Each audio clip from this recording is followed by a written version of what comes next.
Hi, everyone, and welcome to our special event tonight. Tonight's focus is about Vancouver Island, but we'll talk about all sorts of great fun things about outdoor recreation and safety. We'll kick off officially at about 7:02. We still have a few people that are rolling in. We've seen the numbers kind of just starting to get going there, so it's pretty exciting to see. I'm Sandra, by the way. I'm the Executive Director of the BC AdventureSmart program. I've been really fortunate to have been a part of the program for the last 17 years. That's how old we are.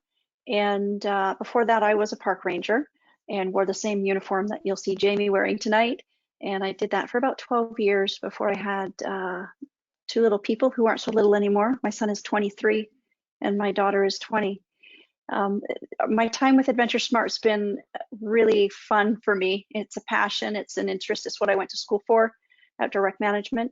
And it's allowed me to work with so many awesome people, and that includes search and rescue, who we have joining us tonight, and affiliates like BC Parks, and it's a really exciting career to have that affiliation with those other players in the industry.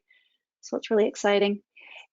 There's been a few special events that we put on so far here, really to kick off summer. We want to kick off summer with you, for you, and bring these special guests on to share their insights. As some of you may know, we put on webinars every week, every Thursday. We go through our curriculum from our children's program to the Paddle Smart program to our Survive Outside program, and in the winter, snow safety, backcountry, and within the ski area. So we rotate through that every week. You can join us just the way you did tonight for here and learn a little bit more there as well. And so these special events here to kick off the seasons, we're going to do at the beginning of summer and the beginning of winter with special guests, inviting them to our virtual table to share with you what they have to say about outdoor rec, safety insights, respect for the land, and I'm excited to hear what our guests have to say tonight. I'm grateful to be joining you from the traditional territory of the Coast Salish people, and I'm also grateful for our tech support tonight and our crew assistant coordinator, Natasha. She's in the background tonight taking care of the platform here. You're on GoToWebinar if this is new for you. You are muted right out of the gate, and your cameras are turned off, but you do have a way to communicate with us, and that's through the chat field, or pardon me, the questions. And Natasha will queue up your questions for our special guests, and we'll give you an opportunity to have those read out, and everyone can answer them. So anytime, throw that in there. Don't wait for the end of the speakers to toss your questions in there. Toss them in at any time. If they have a question about AdventureSmart, BC Parks, search and rescue, and outdoor rec, we're here to answer for you. So we're here till 8:30, so hopefully you're comfortable and you're ready to roll. I'd like to introduce our first guest, and his name is Jamie Godfrey. He's a senior ranger for the Strathcona area of BC Parks. He's also a member of Comox Valley Search and Rescue. Although he didn't have the opportunity to discover backcountry hiking until his early 20s, he quickly became an avid hiker and has been very lucky to hit trails in BC, Alberta, Yukon, Peru, Chile, Argentina, Mexico, and the US. He also enjoys touring on a splitboard, mountain biking, that's a love of mine as well, and most recently took up rock climbing. He's interested through his work as well in conservation, ecology, wilderness safety, and public education. So he is one of, those are all one of the reasons why we've chosen him to join us tonight. So Jamie, we're looking forward to hearing what you have to share with us, and over to you. Thanks for coming.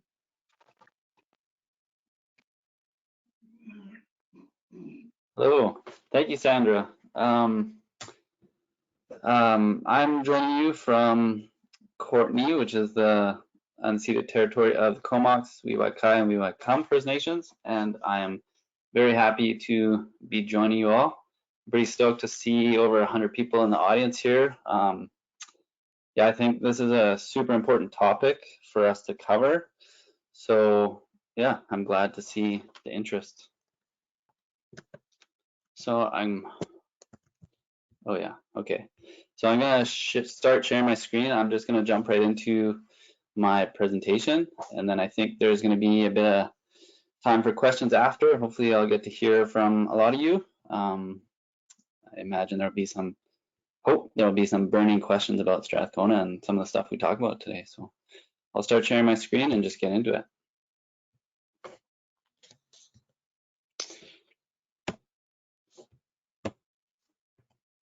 Okay, Yeah, so there I am up on a mountain. Every day at work is just like that.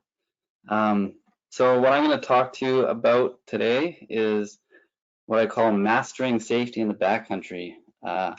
So yeah, as Sandra said, I work in Strathcona Park. It's kind of the prime hiking destination on the island. Maybe I'm biased, but that's what I think. It's got a lot of the big name hikes that people talk about a lot. So it's got the island's tallest peak in the Golden Hind. It's got the most technical climb in Colonel Foster. It's also got the most recognizable glacier on the island in the Comox Glacier. And it's got a ton of other like big name hikes, probably a lot of the ones that you'd see on social media. They're all in Strathcona. So I definitely encourage anyone and everyone who is watching this right now to get out there and check it out. There's a ton of gorgeous landscapes to be had. But before you do, I think there's a lot of important stuff you should know. I'm here talking at the invitation of AdventureSmart, which is a wonderful organization. They're very focused on backcountry safety, so that's what I'm going to be sort of focusing on as well. But you may notice that I touch a little bit as well on backcountry ethics, which is more about respecting the place you're in and the people who are around you who are also out there recreating, because I think those two are essential skills and knowledge for people to have before they head out there. So yeah, let's just jump into it. So I made that horrible pun on my title because I laid this out as if it's a master's program. So we're going to start with the basics, going to go from the 101 level, backcountry skills, through 201, and I'm going to touch on backcountry 301. So backcountry 101. Like anything, it's important to start with the basics. So a lot of things in life, it's kind of, there's something to be said for learning on the fly as you go. Backcountry travel probably is not one of those things, because if you make errors or you go in without the proper knowledge, you could wind up getting yourself into unsafe or uncomfortable conditions. Another thing I'm going to touch on a few times, I'm going to try and go back to it, is to find mentors in the community. So backcountry hiking is an incredible pastime. I love it. But it's one of those things that it's best shared with people. So, and especially as you're starting out, it's a really good thing to have people you can sort of bounce ideas off. You can share gear, you can try different things, because there's a million ways to do it. So finding people who can help you learn the skills or you can learn them with is super valuable. Another thing I like to remind people is that hiking is something you can do until late in life, so you don't need to rush it.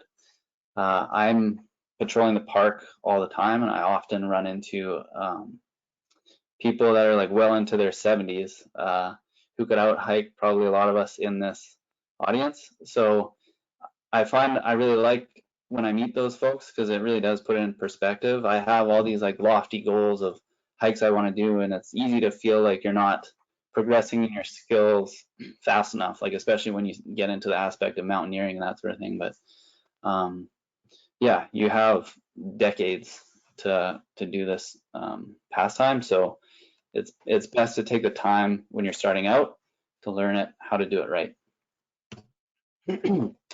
So backcountry 101, here we go. So baby steps is how you should start. And for these first skills and when you're starting to learn backcountry travel, it's best to choose trails that are well traveled, well signed, not too difficult, and they're repeatable. So in Strathcona specifically, we have the trails that are accessed from Mount Washington area.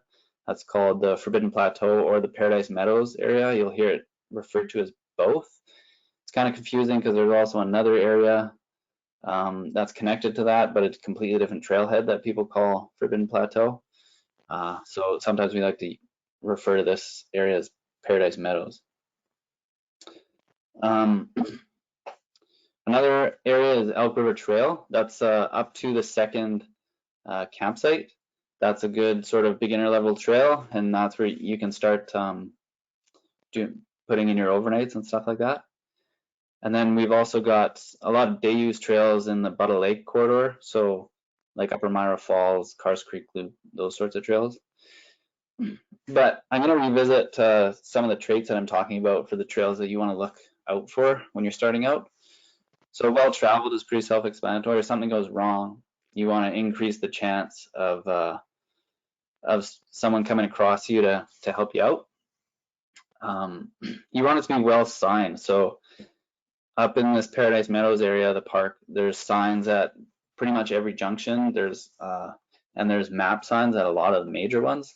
So that's super helpful for you to know where you are within the trail system. You don't want it to be too difficult, because if it's too hard, you might end up hating hiking after your first hike.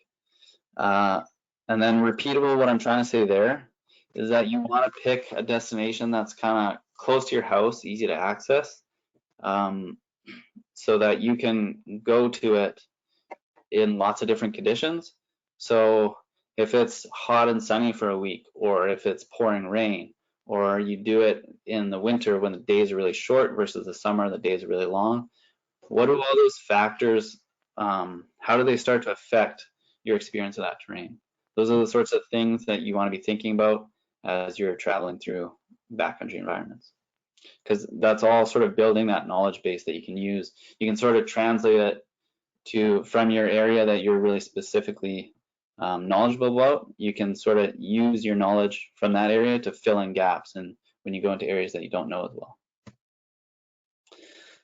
So some of the skills to practice on those beginner trails, navigation, that's pretty basic skill, and I think it's very important to start with the map and compass. These are skills that are often overlooked because of the access that we all have to like the cool shiny technology, all the apps on your cell phones or GPS. And one of the common things you'll hear people say about map and compass is that there's no batteries, so you can't, and there's no service. So that's a benefit to it, obviously. But one of the things that at least I don't hear as much, but I think is equally, if not more important, is that using a map and compass helps foster a better understanding of the landscape. Because when you're looking at a topo map and trying to figure out where you are, you have to pick out landmarks. And if you can't read the landscape, then you can't figure out where you are on a map. So how do you start doing that? That's it's more than I can explain in this little presentation here, but luckily we have the internet at our fingertips. So you can go onto YouTube. I don't know if this PowerPoint will be sent, probably not, I imagine, but the specific video doesn't matter.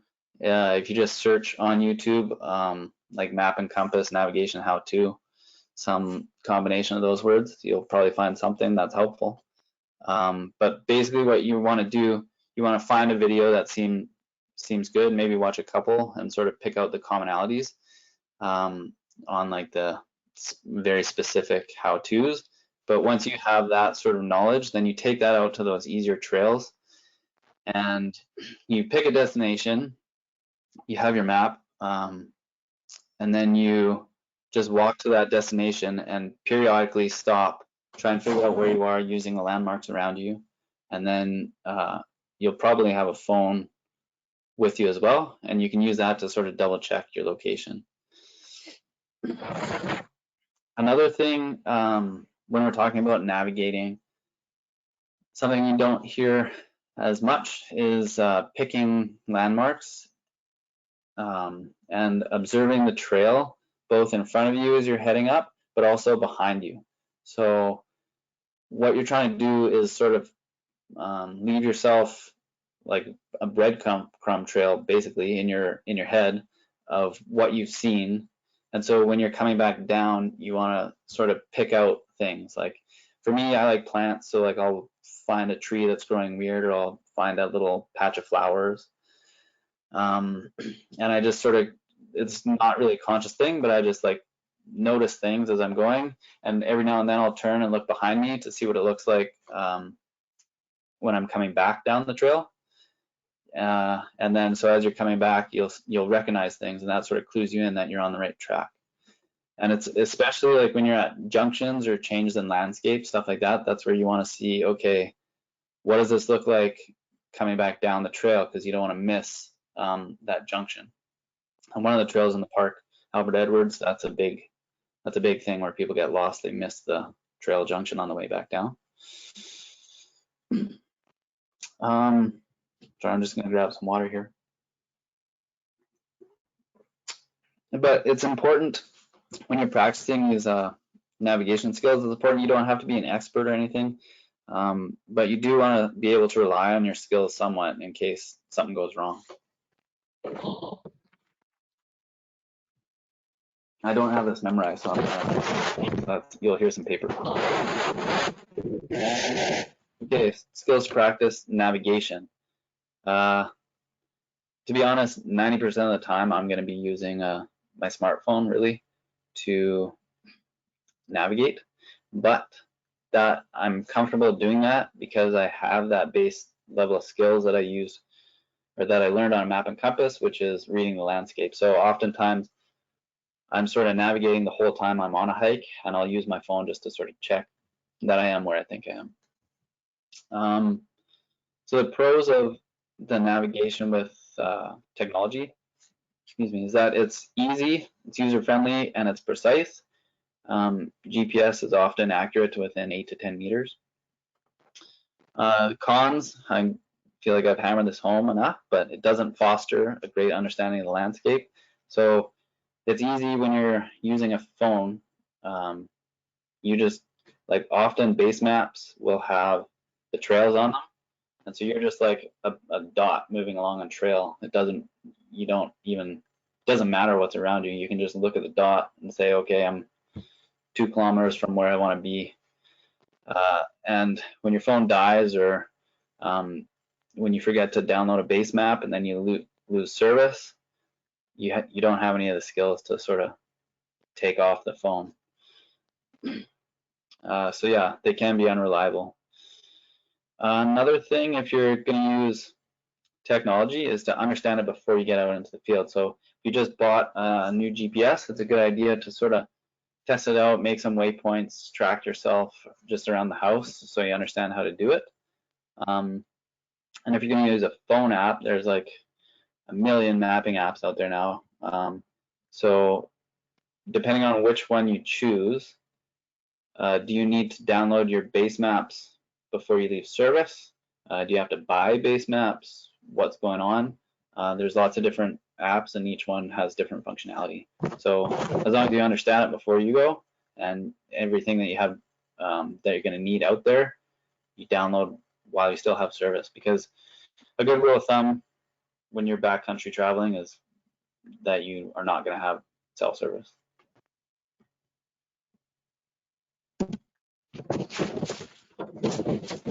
So some other skills to practice are your basic bushcraft skills. So these are going to come in handy in an emergency sort of situation.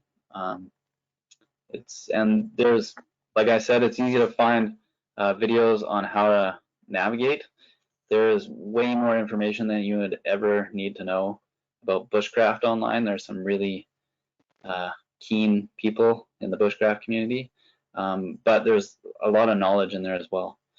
The one thing I'm going to say about practicing bushcraft skills is that a park is not really the place to practice this stuff, because a lot of it does involve cutting vegetation, starting fires, stuff like that. And parks have been set aside to protect them, not so that people can go and cut down trees to build shelters to practice bushcraft. So find a place that's closer to home, or is that you are able to do that sort of thing. Like knots and fire starting, well, all this you could probably practice in your backyard or any sort of stand forest around.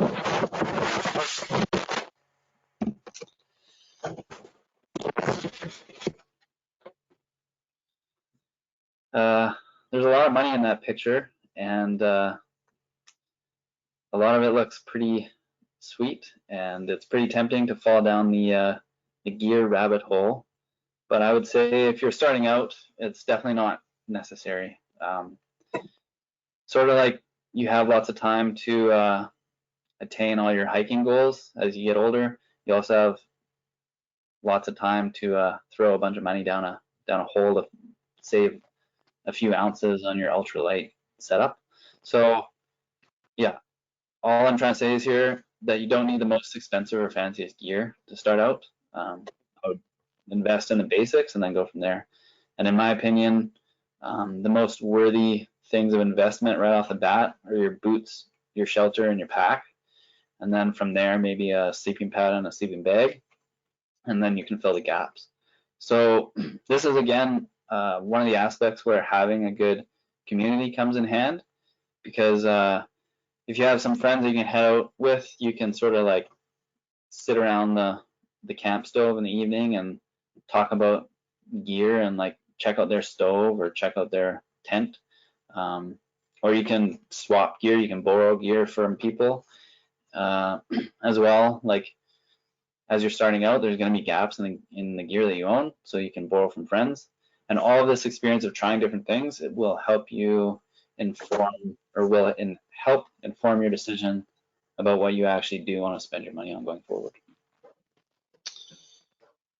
Another thing, when you're looking for gear, there's tons of like used gear swaps around through different organizations, or like locally in Courtney here, we've got a whole store called Bluetooth that's really good for used gear. So I don't know, depending on where you might be watching this from, there may be stores or swaps or sorts of things because people upgrade their gear a lot and then they'll sell off their old gear. So that's a good resource to take advantage of. Okay, I graduated from 101. So let's get into Backcountry 201. So this is where you have you've nailed down your gear, you've gotten your base skills set up, and you want to start going on routes as opposed to trails, which means like routes are not maintained, trails are maintained. At least this is like BC Parks language. Backcountry 201, this is sort of where I would start thinking about like more serious overnights, where you, like in Backcountry 101, you can do overnights where you're testing your gear, like easy hikes close to home. Backcountry 201, I would say like you've tested your gear, you know the ins and outs, and you know the limits of it. That's important for this stage of backcountry rec, because as we're gonna, like a lot of what we're going to talk about here is trip planning. So as you know your gear, you want to adjust what you put in your pack for the weather. And we'll talk more about that in a slide or two. So yeah, at this stage, it's way more important to do your research and more intensive planning. And these are skills that you should be building for like the 301, where you're going way off the deep end. And at this stage, you should have a good idea of backcountry ethics as well. Yeah, I said it sounds much easier, but maybe one way. So in Strathcona, some of the backcountry 201 hikes, like a lot of these are still day hikes, but they're much more, what do you say, much more high consequence day hikes. So hikes like Phillips Ridge, Kings Peak, Bedwell or Cream Lakes, if you're heading in there overnight, Albert Edwards, and then Comox Glacier and Century Sam. So that picture there, that's my boss, Andy Smith. He's on top of Kings Peak, and you're looking at Elkhorn Peak. So that's the top of Elkhorn Peak. I'd say that's a 301. That'll be the next section. So yeah, when you're heading out into in an area that's a little bit further off the beaten track and you've never been there before, I have no idea why it's called beta, but they call trip information about a certain area, they call it beta. So this is where you want to do your research. So before you head out on this trip, you want to be like spending a bit of time behind your computer or on your phone or whatever, getting trip reports. And what you want to look for in a good trip report is that it's recent, that it's detailed, and photos are worth 1,000 words. Isn't that the saying? So that's what you want to look for to give yourself the best informed decision on what you might be getting yourself into before you ever start packing your bag. Because what you think you're going to get yourself into will affect, hopefully, who you decide to go with, what sort of gear you take, timings, everything. So where to get good data? I'm not the biggest fan of Facebook, but unfortunately, that is where a lot of the quality information is shared these days, at least in my area. So for Vancouver Island, there's 2 groups that I have posted on this page. Vancouver Island Backcountry Hiking and Vancouver Island Climbing and Mountaineering, if you're getting into the more 301 stuff. Those groups are filled with super knowledgeable people, and for the most part, they're super friendly and helpful. It's weird sometimes in backcountry groups, people can get a little ornery if they think people are being asking the wrong questions or whatever, but I don't find that from the Vancouver Island ones. I find it people are pretty friendly. Another good resource for info are the local hiking clubs. So locally here, we have the Comox District Mountaineering Club. There's the Alpine Club of Canada, the Vancouver Island section, that's based out of Victoria. And Island Mountain Ramblers is based out of Nanaimo. All 3 of those groups will do trips all over the island, and all 3 of those groups are filled with super knowledgeable people that want to share all their knowledge with you. If you are serious about like quickly developing your mountain travel or alpine travel skills, a club is a really good way to go. Yeah, friends that are into hiking probably want to talk about hiking. Blogs. Trail Peak is a blog that has, it's got a lot of good info, I find, but it seems like it's starting to get a little dated, and especially on the island when there's so much logging everywhere. Access is one of the things that can change rapidly. So like the Trail Peak access descriptions might be a little iffy. And then books. So there's a series of books by Phil Stone, Exploring Strathcona Island Turns of Tours. I don't remember I think there's a few others, but he's actually in those Facebook groups that I mentioned. So if you're asking questions in there, you might get him, who is the guru, I would say, well, one of the gurus on the island. Another really important thing to look at for trip planning is weather reports. I'm not an expert at this, I don't pretend to be. I use Mountain Forecast, which I find pretty good for the amount of detail that I need. But there are, like as you learn more and talk to more people, I'm starting to learn more about this now. There's you can get super technical with it. Like one of the guys on Search and Rescue, he looks at like, he's a guide, and he looks at like whether that military air pilots will use, and apparently that's really accurate, but I've tried to read it and it looks like hieroglyphics. So for what I need, things like Mountain Forecast or Windy, which is what I have a picture of up here, are pretty good.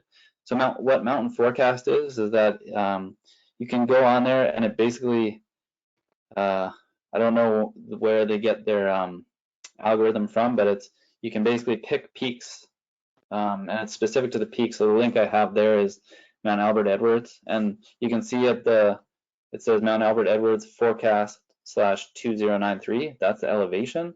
So you can actually on most mountains go from that, like 2,093 meters is the peak of Albert Edwards. So you can get the weather at the peak, and you can get the weather like at 1,000 meters and so forth, so on and so forth. So you can actually see, that would help you, like if it's going to be a snowstorm up at the top, but the forecast is looking a little better lower down. Hopefully it's accurate, and you could sort of adjust your plans that way. Windy is good because it's visually pleasing, and I think it's actually pretty accurate, but Spot WX is just something I found as I was researching this. So there's tons of different resources you can use. The important thing is to check a few different ones, try and get as complete of a picture as you can for the area that you're heading into, and then sort of keep track of what you have used and how that, like how accurate it was when you're out in the field. So based on, like, I went to Mountain Forecast and this is what it said, is that what I saw in the field? And then if not, good to know. You can try something else in the future. Another good thing, and this is more, again, a little bit, my park ranger side is thinking, this is more about sort of wilderness ethics, but it's really important to know the rules and regulations of a place before you go in there. Yeah, I'll talk more about that at the last slide, but especially if you're in a park, there's probably going to be rules and regulations.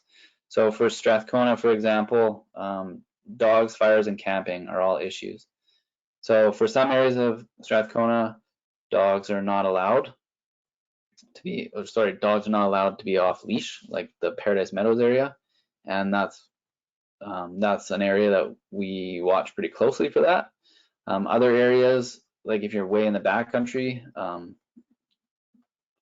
we would still prefer you not to have your dog running around off leash there, but it's not patrolled as such.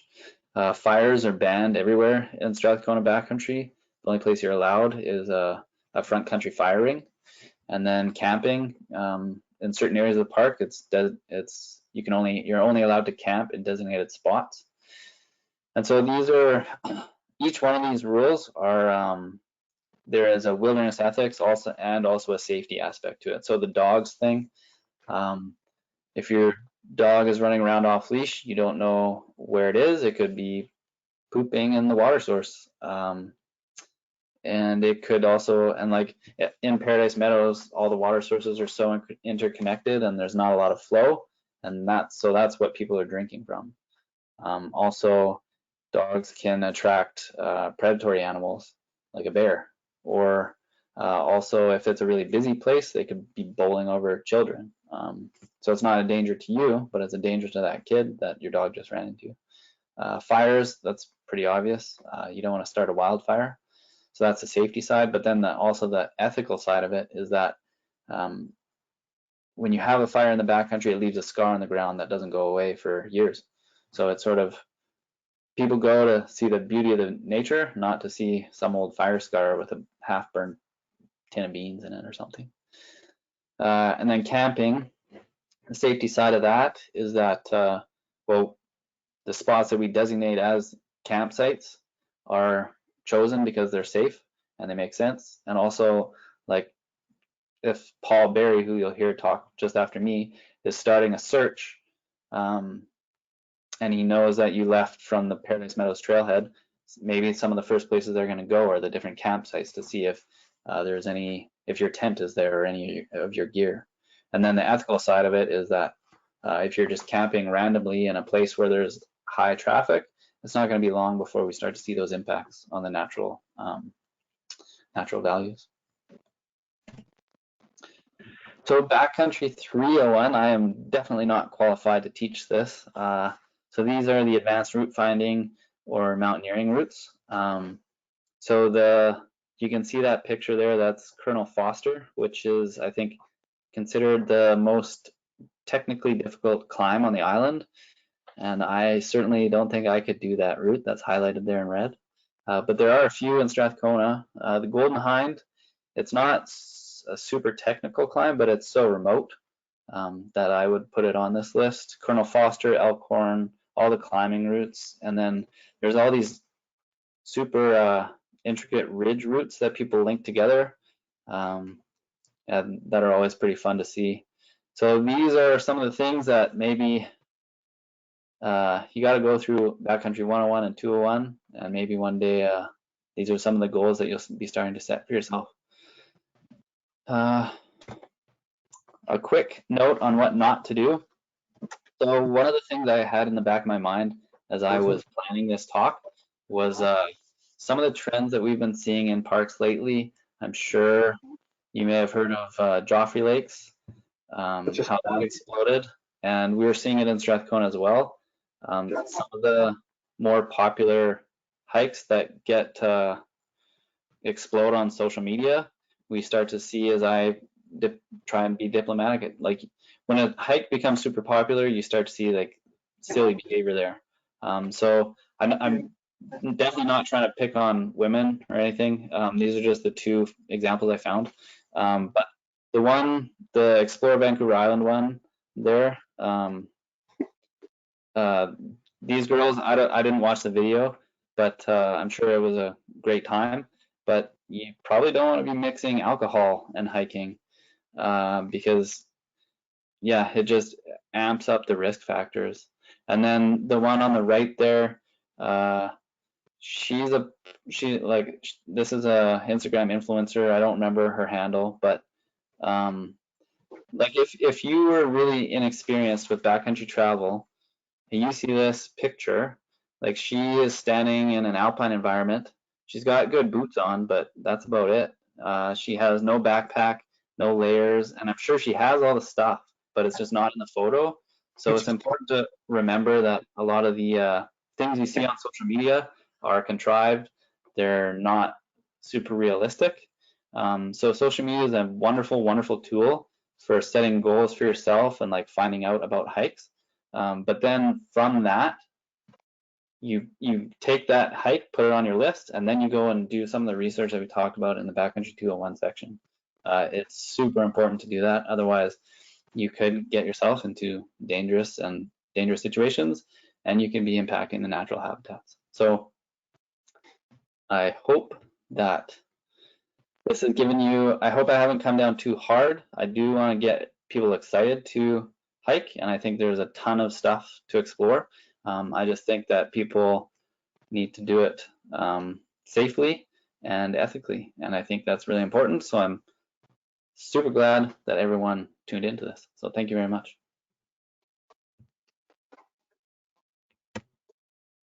Awesome, thanks, Jamie. So yeah, we've got a couple questions from our audience. The first one that came in is from Louise, and they're wondering how far has the snow receded in the Paradise Meadows area? Lake Helen, Mackenzie, Crow2, and Quai. She says, thanks for all that you do. Yeah, good question, Louise. That is that's a wonderful question, because I know at this time of year, you may not realize, I think a lot of people don't realize how long the snow sticks around in the Paradise Meadows area. This year in particular, it's been a lot later. The last time, I haven't been up there since last week, but we had our park operator up there just on Sunday. So it has not receded very far. I would say it's still snowshoe. It's still sort of snowshoe. You still want snowshoes. Sorry, that's what I'm trying to say. I think the sort of like the most like the Paradise Loop, which is that boardwalk around the Meadows, I think that's free. And I think it's like, what did she say? I think it's about 30% free on the Helen Mackenzie Loop. So there is still quite a bit of snow. And then as you get past sort of Battleship Helen Mackenzie Loop, you're going to see fairly strong snow coverage still. And the thing to watch out for right now is sort of like on anywhere over water courses, and then on the edge of trails and boardwalks, the snow melts like under, but you might be walking on like this much snow, but you're 4 feet up in the air. So it creates all these like little voids that you kind of want to watch out for. You can usually tell where they are if you're paying attention. But yeah, that's why snowshoes are good, because otherwise you can sort of post hole or fall into one of those little voids. So yeah, it's not I think we're kind of past the worst of it, but early season, as the snow's melting, is sort of the most treacherous time up there. Excellent. Next one, Lindsay would just like to know, where was the place in Courtney for used gear again? That's the Blue Toque, which is right by the 5th Street Bridge. It's right beside Mountain City Cycle. And I should do a plug. They actually have a thing right now. So it's consignment sales. So if you have any old gear that you want to get rid of, you can take it there and they'll sell it for you. But also right now, Search and Rescue is doing a big fundraiser to try and get a building. And so they have an account right now at Blue Toque. If you have gear that you want to send or sell through them, you can donate the proceeds to the Search and Rescue fundraiser, or you can, if you don't want to do that, you can just get the money that they make from it. Awesome.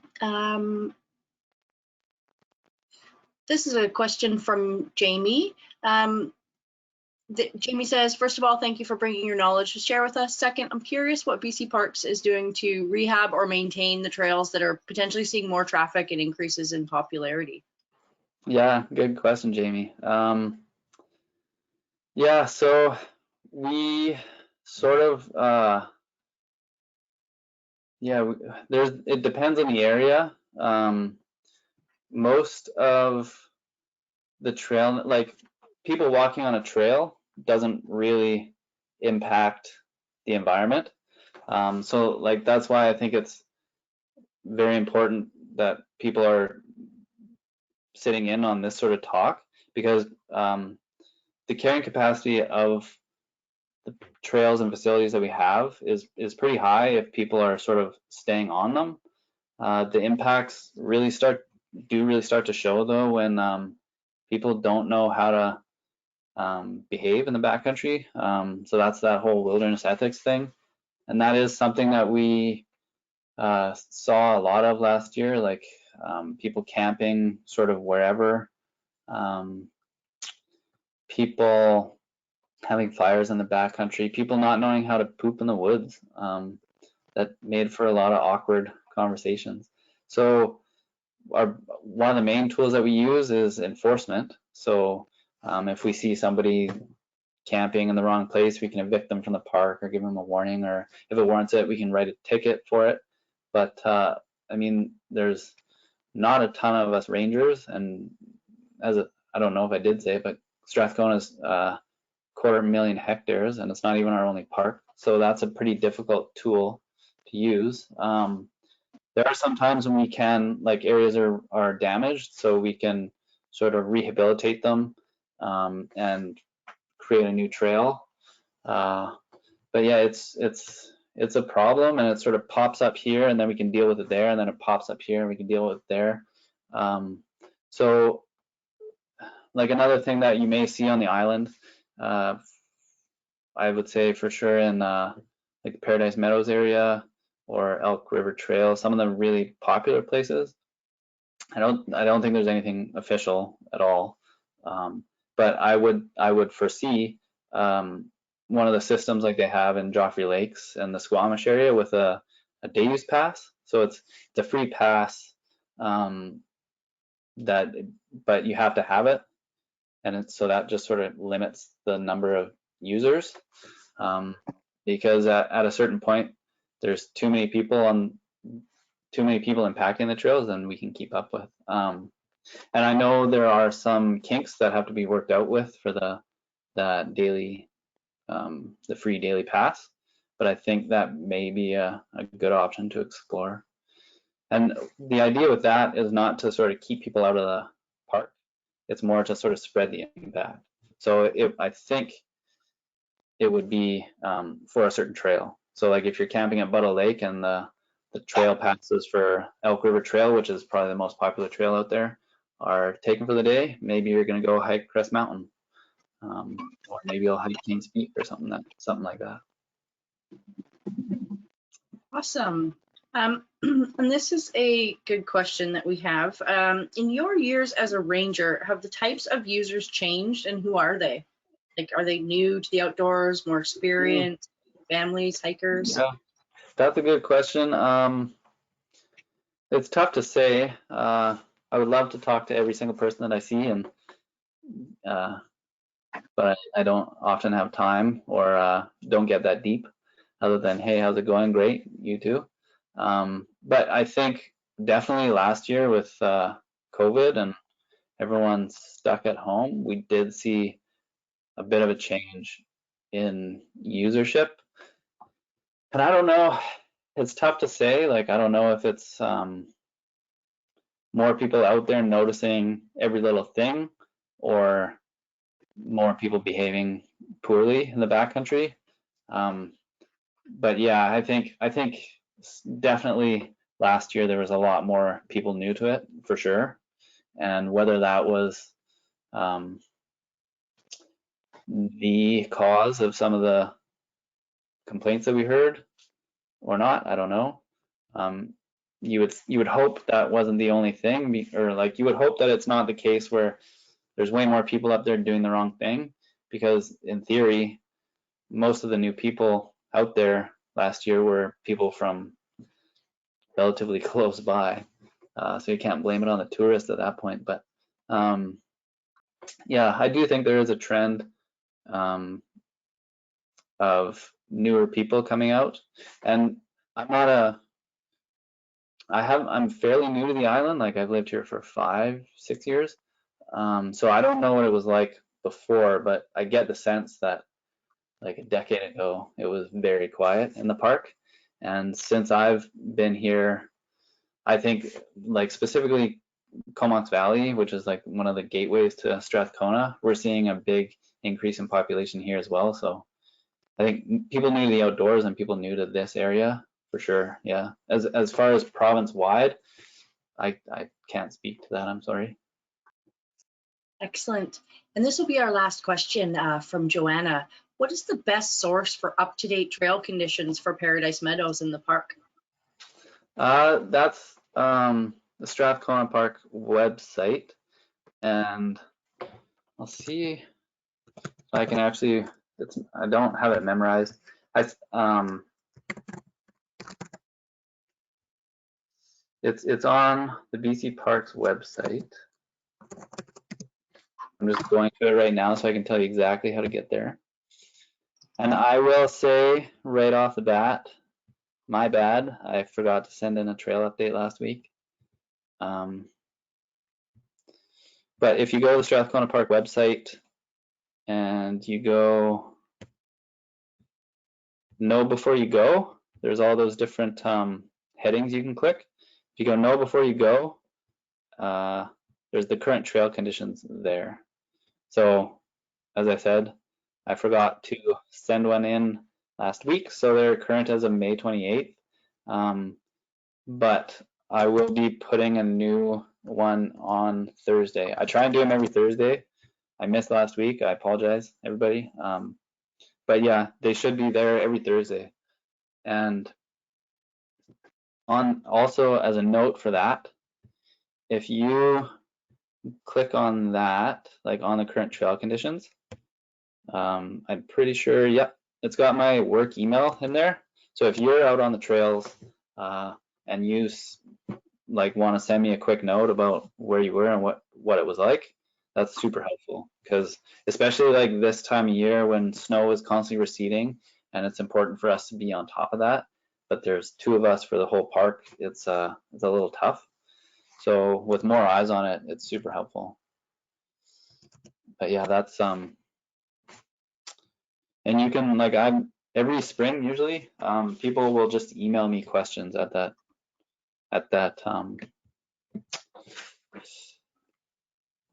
email. Excellent. So there's there, and also, sorry, there's those 2 Facebook groups I put in the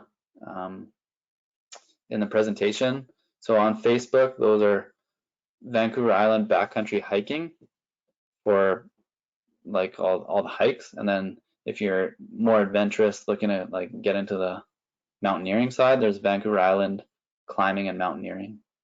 Those are also really good sort of resources. Thanks so much, Jamie. Thank you. Thanks, Natasha. Thanks, Jamie. That was great. And to have that personal touch, Jamie, that you can say, send me an email and I'll share some more information with you. How much better could that be to have that connection here tonight and share your insights specifically with the 101, 102, 201, 301. That was broke down really well. And I think that helped some of our audience here tonight to tap into that a little bit more. And to have that park specific information from you is really great. So we share our information weekly, but this is specific to the park with you here. So thanks again. It was really great information, and I appreciated your time tonight. Hopefully you can stick around. While I was listening, Jamie, Rob, our fellow park ranger, was saying, Ranger Jamie's on, Ranger Jamie's on. Hopefully he was going to queue in. He just got into Squamish and he said he was going to join in. So hopefully, Rob, you're with us now. Before we move on to our next special guest, I just wanted to say, unfortunately, our third special guest from Cowichan Tribes was unable to join us tonight. So I apologize for that. And if you wanted to join us this Thursday for Northern BC's perspective, we do have an Indigenous leader joining us this Thursday. But before I pass it over to our next guest from Comox SAR, Paul Berry, I just wanted to let you know that in British Columbia, we have 79 search and rescue groups, and there's 2,500 volunteers who volunteer to support their community, help those in need, and very dedicated, highly skilled, highly trained, unpaid professionals that respond to over 1,700 search and rescue calls every year in British Columbia. That annual call volume was one of the reasons why AdventureSmart started here in British Columbia 17 years ago by the BC Search and Rescue Association. And then based on our provincial success in the first 5 years, AdventureSmart went national, and it is in every province and territory since 2009. We're fortunate here, we're supported by the BC Search and Rescue Association. We have a unique model. Natasha and I do this as our full-time job with our team, and everywhere else in the country it's done on a volunteer basis. But we also have volunteers who come and join our crew as well. We have over 500 that we've trained in BC who are AdventureSmart presenters, educators in the province of BC.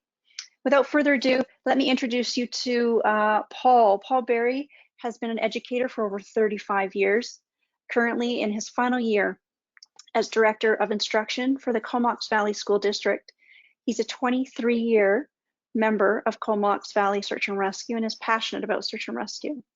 He's had qualifications in advanced swiftwater rescue, advanced wilderness first aid, avalanche response, and tracking.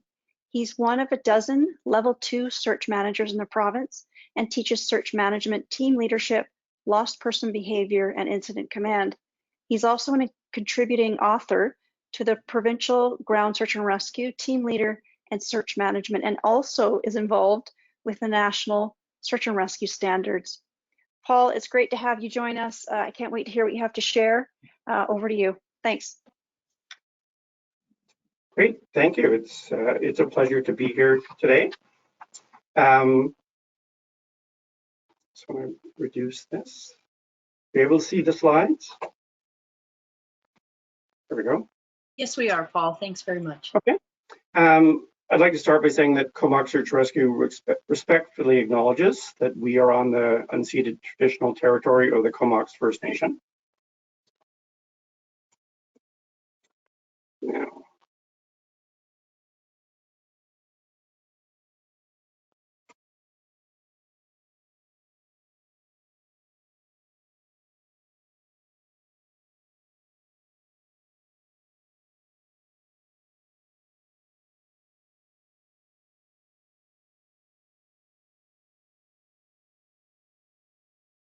Paul, I'm not able to hear you unless anybody else can.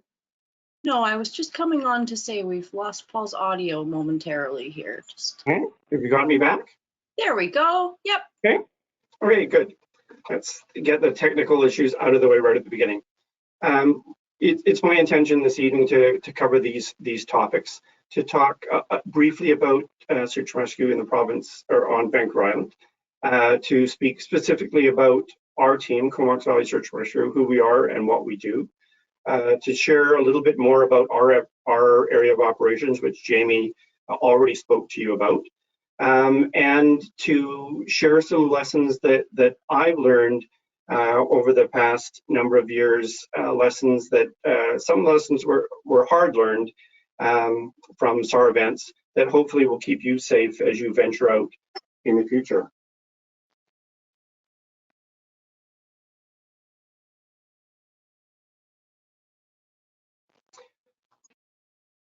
So no one ever expects that something is going to go wrong when they go out on a hike. But as we've seen time and time again in this province, things can change. Weather, poor judgment, unexpected injuries can cause the need for a SAR response. Across Canada, there are over 10,000 search and rescue incidents. Sandra mentioned 1,700 in this province, and that number has been increasing over the last number of years. And the vast majority of those 10,000 SAR events take place in BC. BC accounts for more search and rescue incidents than all other provinces combined, and that's probably because of the nature of the terrain, as you see in this image. Search and rescue on Vancouver Island is the responsibility of 12 teams, and we have 3 teams in the Victoria area, and then teams all the way up the island to Campbell River. Campbell River is responsible for everything north of themselves as well. And then we have 2 teams on the islands as well, Salt Spring Island, and on the mainland, Paul River, which are also part of the Vancouver Island SAR community. All SAR teams operate 24 hours a day, 7 days a week, 365 days a year. And we respond to callouts or taskings from Emergency Management BC and the Emergency Coordination Center in Victoria. We assist or tasked by a number of different agencies, but most predominantly the RCMP and BC Ambulance. Comox Valley Search and Rescue, this is our playground. This is Strathcona Park. Our team is comprised of 50 very highly skilled unpaid professionals, and this team alone commits up to 20,000 person hours of service to the community each year, that in operations, in training, and all of the things that need to be done to support the continued operation of our team. We come from a variety of backgrounds, those of us who are still working and those who are retired, young and old.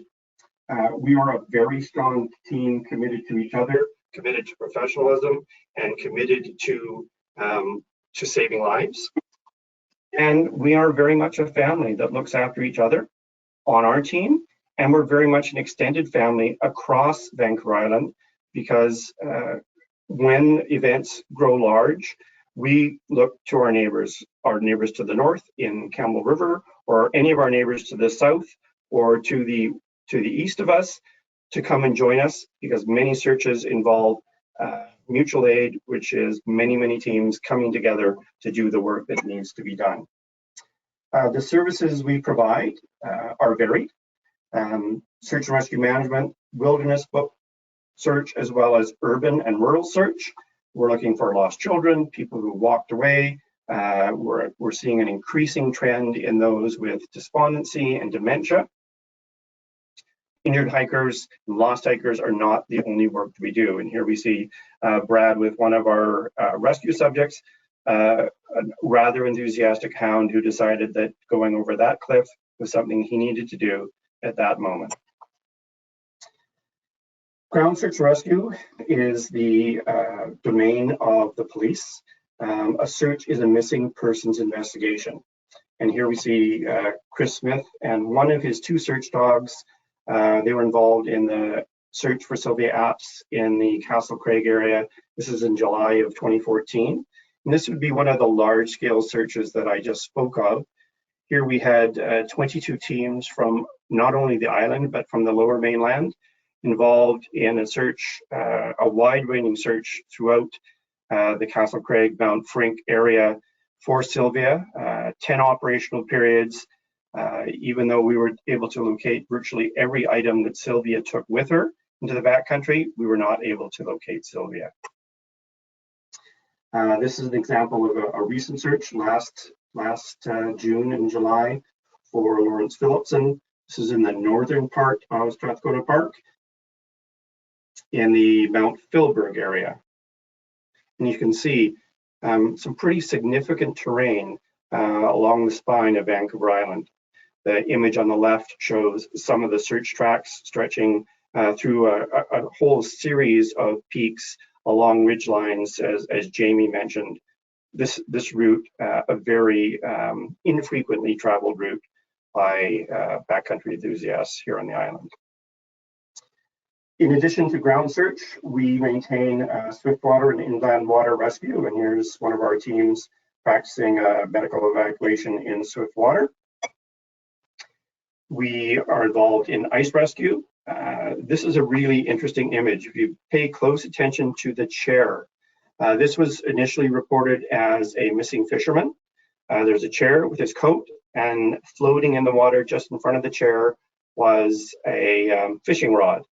The team did respond, did search, and fortunately for this individual, he was able to get himself out of the water and had traveled home once and reported in later on. So all good in that situation. We maintain a high angle rope rescue team, and here they are traveling, participating and practicing at the Devil's Ladder at Comox Lake on a beautiful evening. And even the hounds get involved. We have significant avalanche terrain here on Vancouver Island, and many people who venture out in the wintertime are not aware of that. We think about avalanche terrain in the Coast Ranges and in the Rockies, but Vancouver Island too possesses significant terrain that is prone to avalanche, and because of the heavy, wet nature of our snow, can be catastrophic avalanche. So we maintain, as many of the teams do on the island, organized avalanche response teams. Tracking is another skill set that our team and many of the teams engage in, and here we see brand new recruits learning to identify the key features in tracks. We have 4 currently certified canine search teams. Frank and Chris and are certified, and we have 1 additional member who is currently about to engage in her final certification, and that's Jenna. Medical rescue and evacuation is an area that has always been an element of what we do, but it has we've seen a significant increase in the number of medical evacuations that we are involved in the backcountry and in far more technical terrain than we have in the past. And the image on the right, a significant increase in the number of mountain bikers. There are in our area of operations some very significant destination mountain biking areas, and every weekend, every night, those trails are abundantly ridden by enthusiastic herds of mountain bikers. As you noticed from the images from Jamie, as he talked about his hiking 201 and 301, there is some significantly technical terrain along the spine of Vancouver Island, including glacier travel. And our teams as well consistently train in mountain rescue and mountain travel techniques so that we can access environments where individuals may have been hiking and found themselves in difficulty. In addition, we work alongside Campbell River Search and Rescue and have a regional helicopter hoist rescue team. We have partnered with Ascent Helicopters out of Parksville and have a number of machines that we operate. I think there are 16 members between the 2 teams who respond into highly technical terrain to be able to provide medical evacuation or the insertion of team members into terrain that is going to be difficult to access on foot. Helicopters are a necessary mode of travel for our teams. We have a backcountry pre-plan, and when we have to hike more than an hour or more, we activate that pre-plan so that we can get our teams into more remote, less accessible areas as quickly as we can, or as deep as we can before nightfall, so that we can access those who need our support. I mentioned earlier on that there is an increased demand for SAR services. You can see that in each of these areas, ground search, swiftwater, medical rescue, hover, exit, Class D fixed line, which is the hoist, and even in our flat water rescues, we have seen increases over the last number of years. This graph shows from 2007 to 2021. Last year alone, there was an increase of actually more than 25% for teams, particularly in the Southwest, but also on Vancouver Island and other areas within the province. So these teams of unpaid professionals are being asked to do more and more and more each year. Jamie talked about Strathcona Park, but I wanted to talk about other parks that are a little bit closer to home and also more accessible for those people who are just beginning to want to venture out and become more active in a wilderness environment. Seal Bay is just an example here in the Comox Valley of many of the regional parks that exist throughout Vancouver Island that are accessible to the public and provide an opportunity for anyone who wishes to begin to develop some of those good wilderness travel skills, navigation skills. They can do so much closer to home and in less technical, safer environments than venturing into more technical terrain, such as was shown in Strathcona Park. So I want to really encourage people who want to begin to explore more wilderness areas to look to the regional parks that you have within your own communities.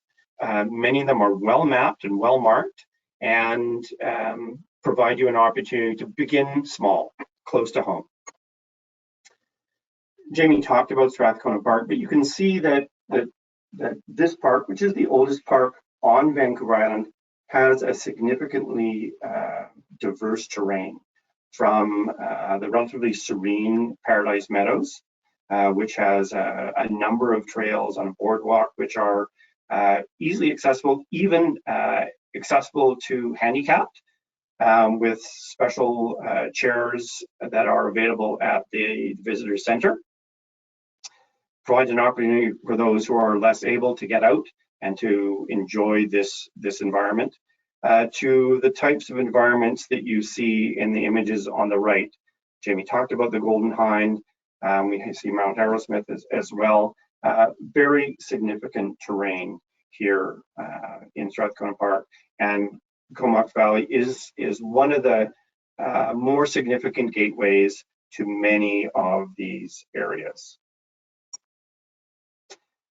So I want to transition now to pick up on some of the AdventureSmart themes. AdventureSmart talks about the 3 T's: trip planning, training, and the essentials. So here's some lessons that I've learned over the 23 years that I've been involved with search and rescue.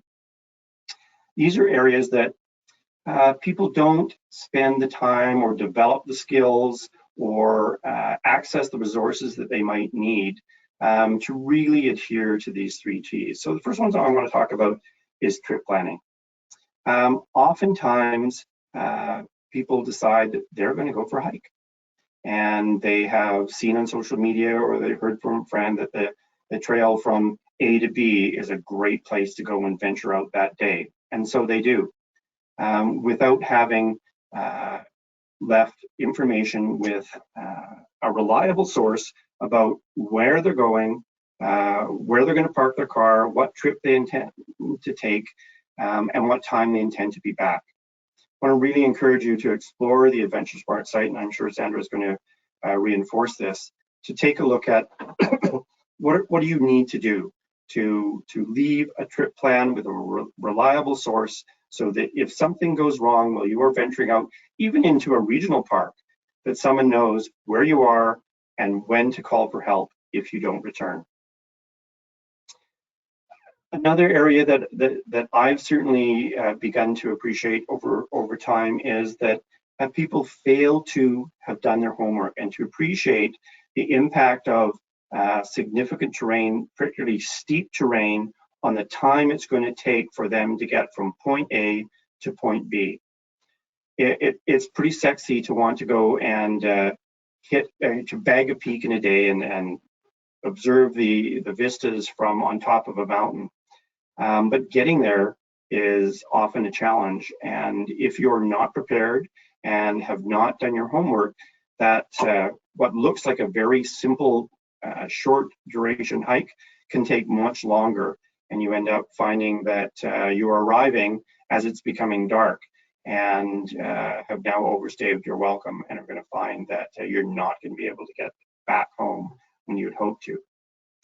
Weather is another area in terms of trip planning.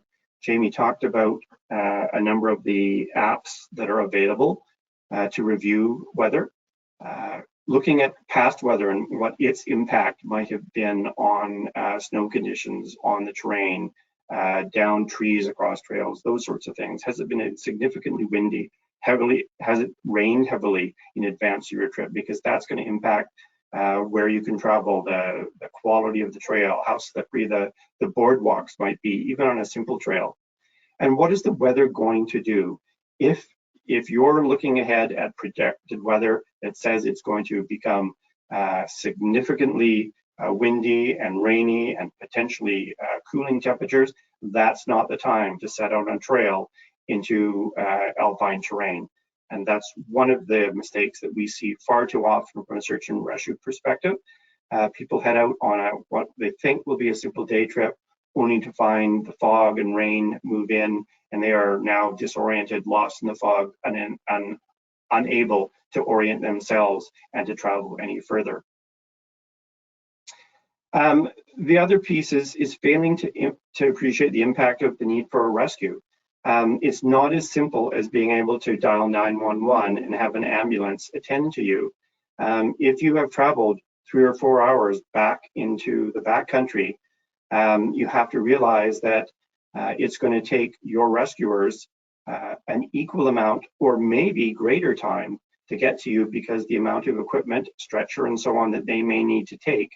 And if you are stuck where you are or injured where you are, and you have rain and fog and darkness, that's going to impact the speed at which we can come and get to you. So I use the phrase, we're not in Kansas anymore, Toto. Remember that when you're venturing into the backcountry, you're not in your neighborhood anymore, and you need to be appreciative of the changes of the environment you have now traveled into to help keep you safe. In terms of training, going into the backcountry, going up a trail like Albert Edward requires you to be physically prepared. And so take those small day trips, prepare yourself physically, emotionally, so that you can successfully travel to where you want to travel with. Travel with those who have equal levels of fitness. Far too often we have seen groups that head off where you have a number of very fit hard chargers who travel ahead, and they wear out those who are behind. And as a result, they end up having to be delayed, and they too end up being caught because of weather or darkness, or injured because they pushed themselves beyond the level of training that or level of fitness that they have at that time. Navigation and inadequate training with navigation is probably the single biggest issue that we see that impacts those that we provide service to. It's one thing to follow a trail in a regional nature park. It's something entirely different to move into the higher alpine and be route finding where there are no signs, where there are no trail markers, and it's now your responsibility to be able to use your map and your compass and GPS to get from point A to point B and back safely. These are skill sets that can be learned, but they need to be learned in a safe environment. As Jamie stressed in his presentation, to gradually grow those skills so that you can be successful in more diverse and technical terrain further into the backcountry. Inadequate wilderness survival training, another area. People often just take a few things with them, don't appreciate the need for keeping themselves warm and dry as weather conditions change, and so find themselves hypothermic very quickly and able to proceed. So, if you can look to a local guide outfit, even a local search and rescue team that might be providing some of this training. Yes, you can look to YouTube and other resources. They can provide resources, but you need to find some of that time to have hands-on, face-to-face. Learning those skills when you're in an emergency is not the time to learn them. And then know what to do if you are lost. From the very earliest ages in our schools, we teach a program called Lost in the Woods. And we teach kids to know, or to hug a tree, I should say, that if they're lost, to stay put. It's much easier to find someone who's stationary than someone who's lost and continues to wander around and to get themselves more lost. In addition, with these three Gs, we talk about the essentials, and navigation and communication devices are essentials. Many people today rely on their smartphones, and I'm going to show you a slide in a moment on just how many areas within a park like Strathcona do not have cell coverage. So, well, a cell phone and the multitude of apps that now exist for navigation are amazing tools. You need to be well practiced with them, and you need to know, as Jamie said, whether or not you need to download your maps while you have cell coverage. So find some tools that work along beside someone who is skilled with them, practice with them so that you can use them well when you venture out. You'll see in a moment that cell coverage is something that is not universal. And so taking with you other devices that will allow you to communicate when cell coverage does not exist. And there are a number of these. The Garmin products and the Spot devices all allow you now to communicate via text through satellite link to someone that you've pre-planned with, or to an emergency agency. You do need to know, however, that if you have a Spot device or a Garmin like an InReach and send out an emergency call, it again is not like dialing 911. Your call will go to the International Emergency Response Coordination Center. I believe it's in Texas, and they will then contact the nearest local emergency agency. So in this case, it would be the RCMP if you were lost in the backcountry here and signaled that you were in need of support. If you're 4 or 5 hours into the backcountry when you push that help button, you're going to have to wait for at least that amount of time for a ground response, or particularly if the weather's bad and it takes time to marshal resources. Volunteers are at home or at work, or if we have to contact the military to assist, they too require time to get to their machines and fly to your location. So it's important to be well prepared for an emergency, to look after yourself until the rescuers can reach you.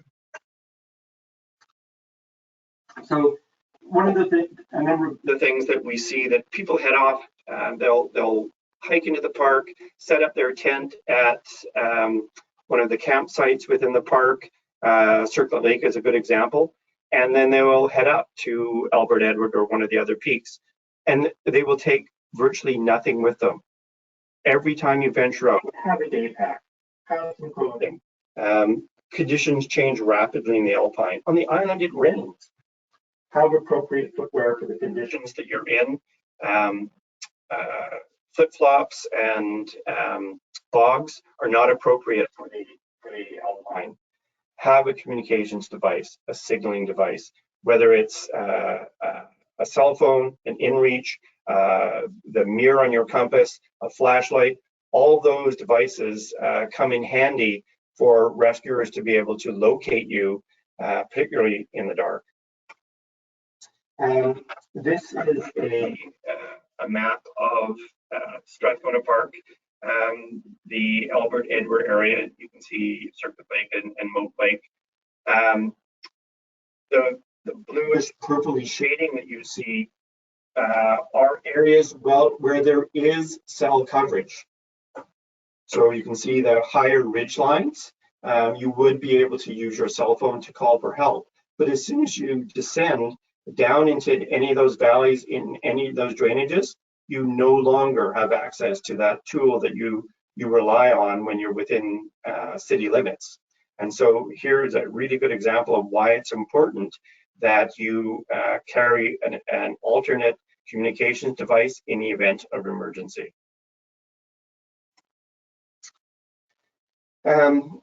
Jamie talked a little bit about apps, and there are a variety, and I'm not going to sell one over another. But depending on whatever the backcountry pursuit is that you're involved in, there are different tools and different apps that are better suited to the type of activity you're involved in. Find out what the apps are that are most reliable and most used, and work with someone to learn them and use them well, but have the backup.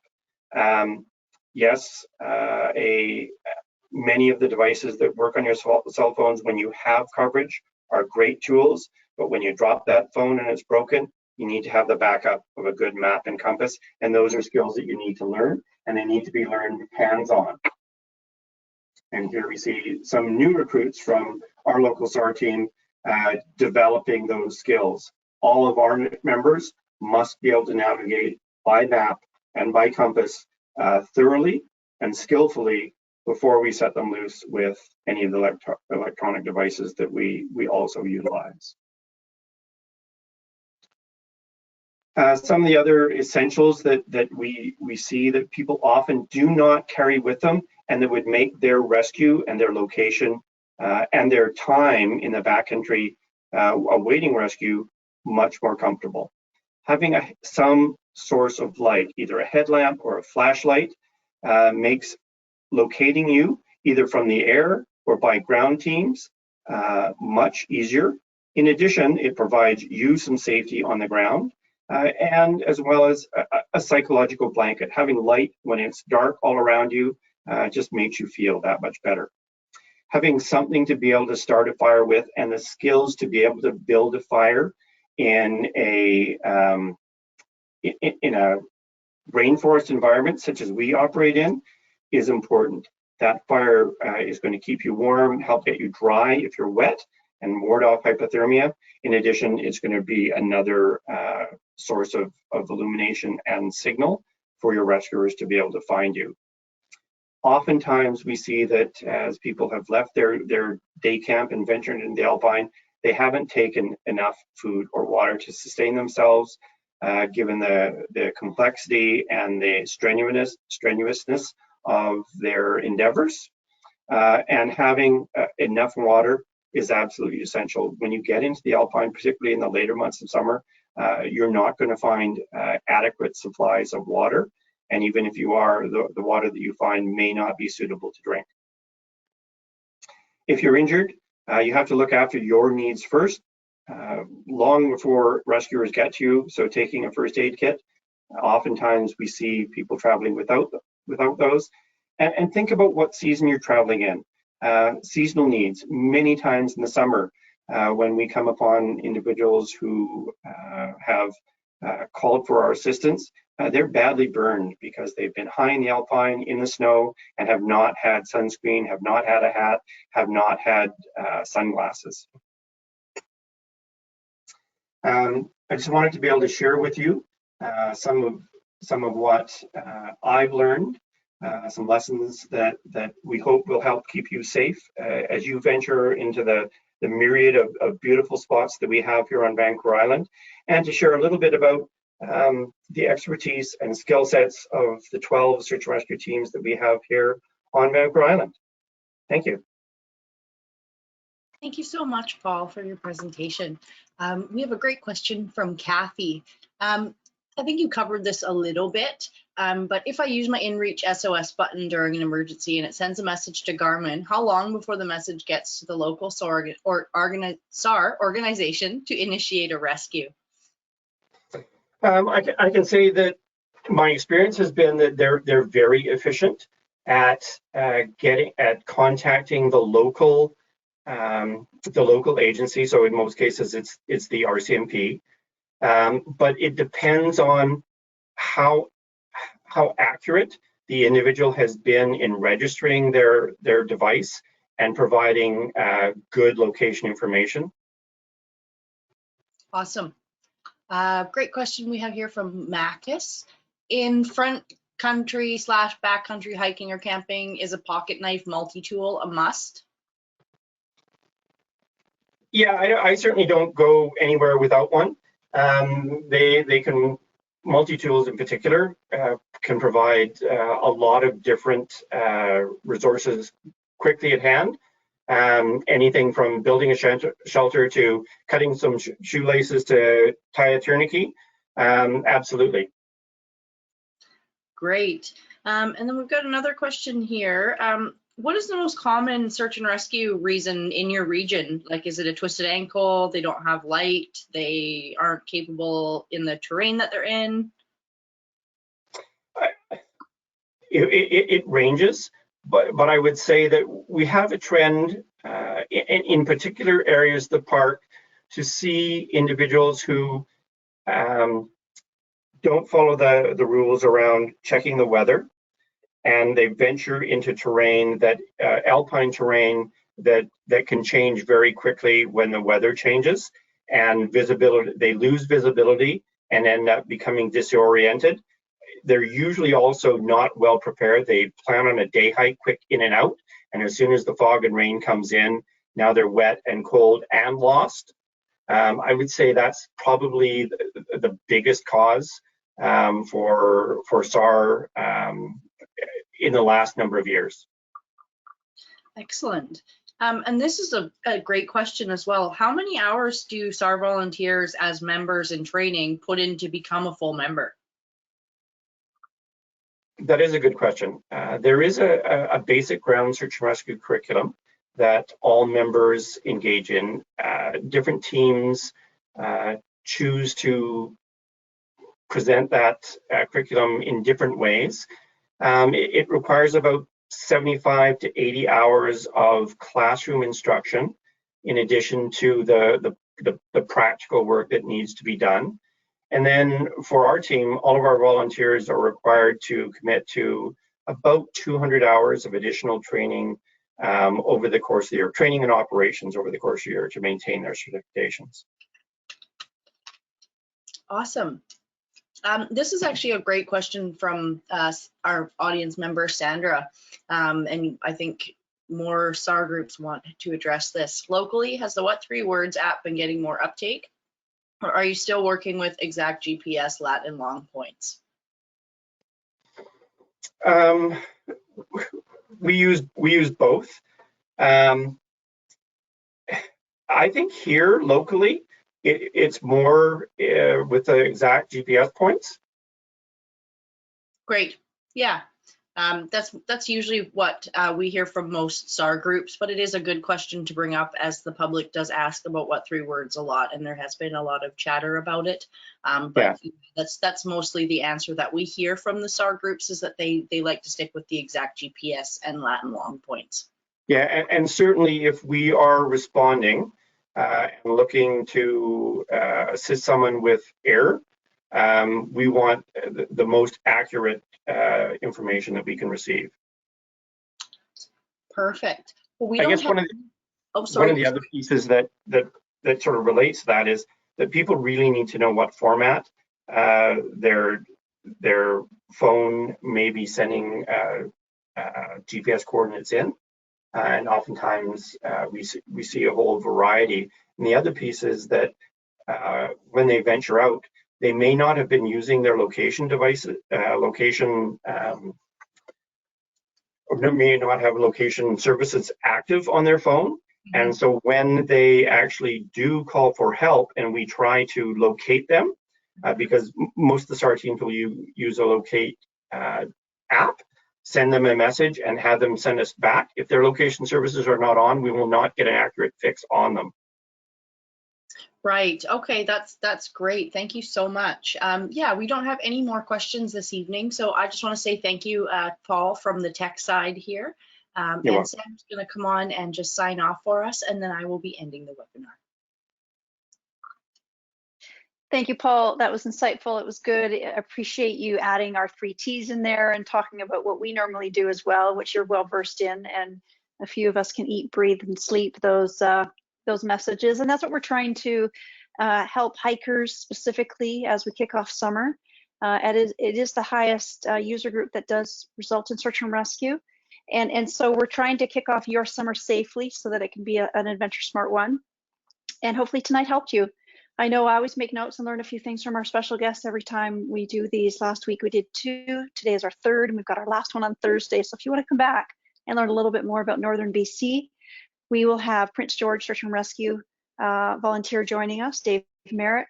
We'll also have the CEO from Eat Wild, Dylan Ayers, who's also BC Park Ranger, but he's wearing his Eat Wild hat that night. He got great stories. He's a great storyteller. That should be fun. And Anthony Moore, who's with Niska Lissim's government, and he'll be our Indigenous leader joining us on Thursday. Just a few points to share with you before I sign off, and thank you. The 3 main reasons that we have search and rescue calls in British Columbia, this is based on data-driven insights from all of the administrative work that the SAR managers enter every SAR task into the system. We know that the 3 primary causes for search and rescue are subjects are getting injured, subjects are getting lost and disoriented, and subjects are exceeding their abilities. So if you could think of those 3 things, and how would you mitigate that?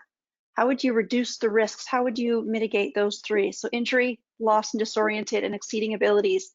Think about how you could make that not happen. Hopefully training comes into play, first aid, understanding your limits. So when we deliver our Survive Outside program, we jump into that as well.